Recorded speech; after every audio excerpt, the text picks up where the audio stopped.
I'm Jada Morrison. I'm a cannabis studies major here at Humboldt with an environmental stewardship concentration, and I'm the media liaison for the 2026 Symposium.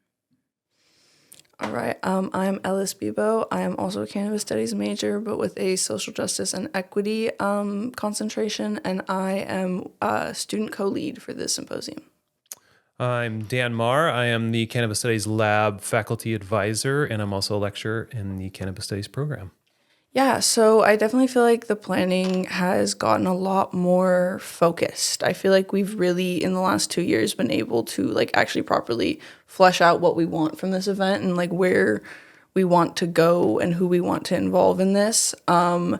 We've also brought on more people, which has been nice to kind of delegate the roles because in last year when it was kind of just for as far as planning goes, it was kind of just you and me, and so that was a little bit overwhelming at times. So we've got more people in to help with all that kind of stuff, with reaching out to vendors, reaching out to people that we are hosting our mixers or our student dinners at, that kind of a stuff. Any kind of PR that we're doing. We're also working with social media and graphics and stuff like that. And yeah, no, it's just nice. It's nice to have more people. That's kind of the biggest thing. The symposium is going to be on April 17th from 9 a.m. to 5 p.m. The doors will open at 9 for a free breakfast for everyone attending. And then the event will officially start at 10 a.m. It will be at the Native American Forum, which is right next to the Behavioral and Social Sciences building on Union Street. It's right at the top of that hill. The night before, we are going to have a student dinner, which is just we invite all of the students from the department, from the Cannabis Studies Lab. I feel like we also reach out to just anybody who's taking Cannabis Studies classes in general, and we invite them to a dinner with our funders, and it's a chance for the students to kind of, chat with them, for them to chat with us, and for us to kind of, just know what we're doing here and feel more connected in this process. And then after that, we'll have a mixer at Septon Trio, and that is definitely going to be a larger event. We're going to hopefully have more panelists, just more people who are going to be coming to the symposium in general there. That's just, a chance to chat with people before the actual event starts, get to know who you're going to see talking about all of the topics you're interested in. Jada, what's it been like from a media perspective in the promotion and the development of not just the symposium, but the Cannabis Studies Lab? Yeah, so it's been definitely a great journey. Learning how to navigate also just something like the word cannabis within Instagram and within YouTube and just social media platforms. So it's definitely taken creative processes, but it's been really helpful to also have support from other departments and the College of Arts and Humanities and Societies, CAS, and sociology, of course. But within that, in terms of the marketing for the symposium, it's been kind of simultaneous with our Meet the Minor and major shorts what we've had. So kind of really covering students' experience within the program and uplifting their voices, and even just in a little bit of a short segment, kind of see what it's like to be a student here, and especially being a cannabis studies student, and also seeing how people with various different interests come to the program and want to come and be involved within it. It's really empowering, I feel like. And even having students involved in the symposium this year is in terms of the actual event, where we're going to have Katie Lira come and speak and talk about her research. I think overall it's becoming more inclusive, and it's becoming more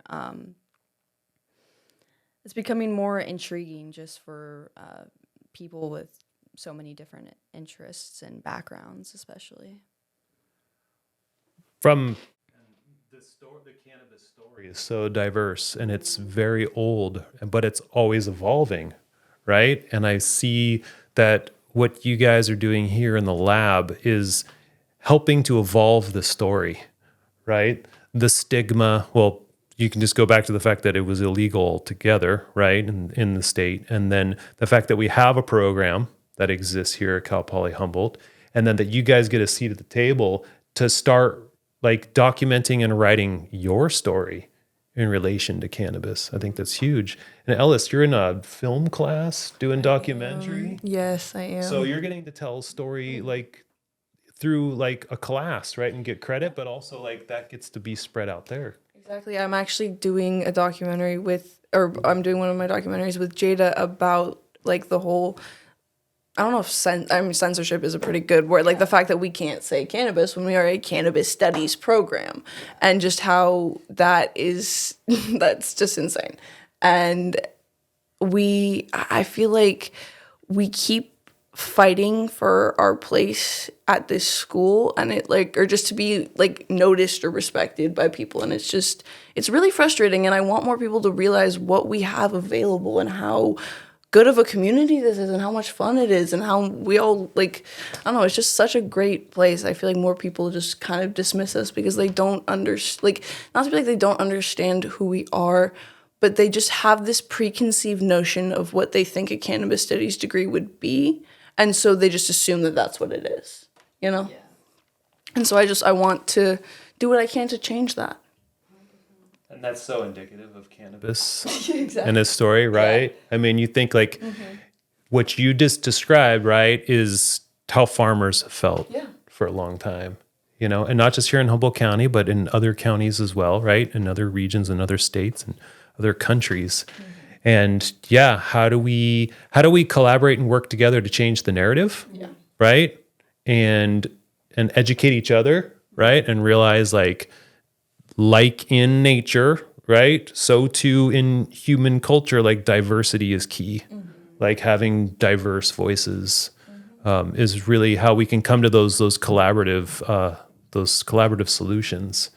And that's something we're focused on with the symposium, right? Like, so like last year we had almost like segregated panels, if you will, like a farmer's panel, an agency panel. But this year we have representatives of each of those entities on a single panel talking about, right, a collective topic. Yeah. I definitely think that is going to be a lot better just because it'll make it easier for us to keep ourselves in check in a way, like, or just the general, you know, community will be able, if you can see like, okay, look, here are all these different people who have different beliefs on a different topic, but they're sitting down here and they're talking and they're being civil and they are trying to bring a conversation to our community, and you can sit there and you can respect that, as opposed to just having a panel of 4 people who are directly opposing your beliefs sitting up there talking about something that you were upset with, and then, you know, you speak out and it makes an event contentious when it's not supposed to be. There's not supposed to be anger here. This is about the community. We're trying to bring people together as much as we can. We're trying to bring people to this program, but also just to understanding more about this history and about this topic, this whole thing, this plant, even. Yeah. Which goes back to the narrative you were illustrating. Like we got to change the narrative, right? Like, how do we even use this word or this image, and what does it mean? It means something, it's connected to the past, but it means something different because it's constantly evolving. Yeah, exactly. And I think that's also a general, I think it's difficult for people to it's difficult for people to accept change. So, I mean, I think that when we're, like right now, we're just in a perfect spot it's like a perfect storm right now. Like, it's just like, yeah, like we're able to do all these things within our program for cannabis studies, but at the same time, like we're still like in the state of like quasi legalization where it's federally still illegal and it's still even like not accepted within society and within even our county, within our school. I mean, there's still always going to be those type of stakeholders in our community that just are completely ignorant of facts and also are kind of just more prone to repeating history rather than learning from it. Yeah, and the Symposium's a perfect venue for that. Yeah, on campus, right? Funded by Resource Legacy Fund and Campbell Foundation, who believe in exactly what you're talking about, right? The the realization and the realities that surround the environment with a particular industry, right? Cannabis and what its relationship is with that, and then the underserved communities, right? So more rural places that have longer storied legacies beyond just cannabis, right? You go back to timber and fisheries, and you go farther back, and all along there's been indigenous cultures that have been here, right? Who have another relationship with the environment, and what does that mean, right? So it's going to be really awesome in those regards. So then continuing on, right? Like with those threads, podcast and web page, like from a student perspective, like what do you guys see as the importance? Like why would any other students care about that?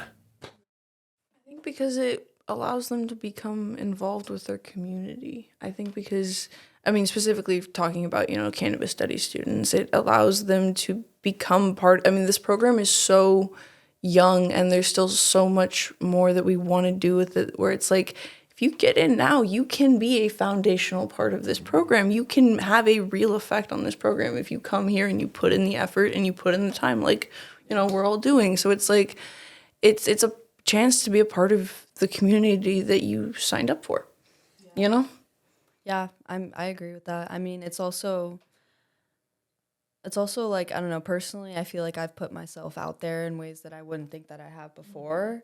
And I think that putting out podcast episodes with other students talking about their experience and their journeys, and I think it kind of just gives it gives others like that confidence, and it gives others that like that kind of subconscious trust that, hey, I mean, if they did it, I'm sure I could do something like that too. I mean, it doesn't necessarily have to be with cannabis studies, but it could just be with, like putting yourself into your community, because at the same, like, no one's going to help you but yourself. And when you put yourselves in these communities, then you can have that mutually beneficial relationship where you're giving ideas and you're getting some back, or putting in that time, and you're seeing other people actually give that time back. And it's actually like, wow, like if I show up and other people are there too, like something really good can happen in terms of just,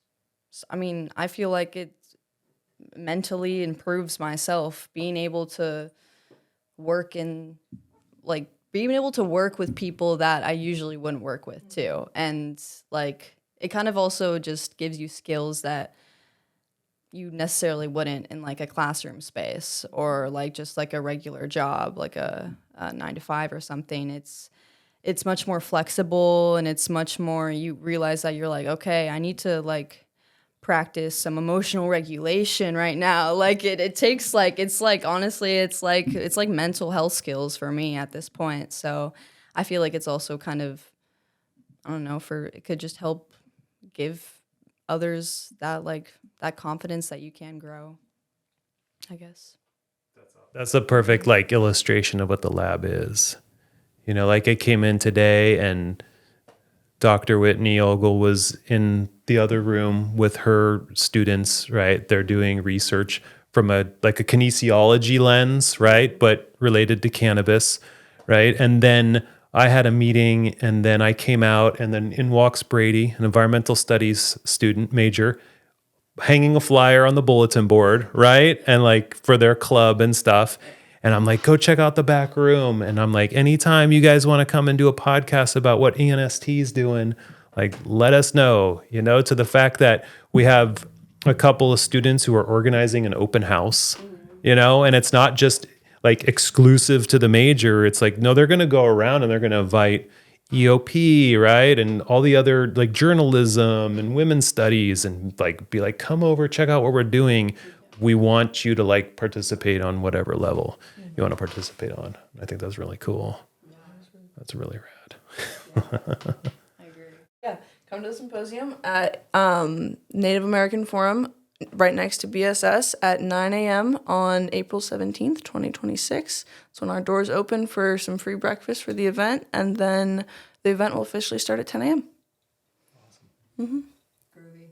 Thank you both. Thank you, Dan. All right. Yeah, Thank you, thank Dan you so Moore. much. Big shout out. Yes. We wouldn't have been able to do it without him. Right on. Thank you.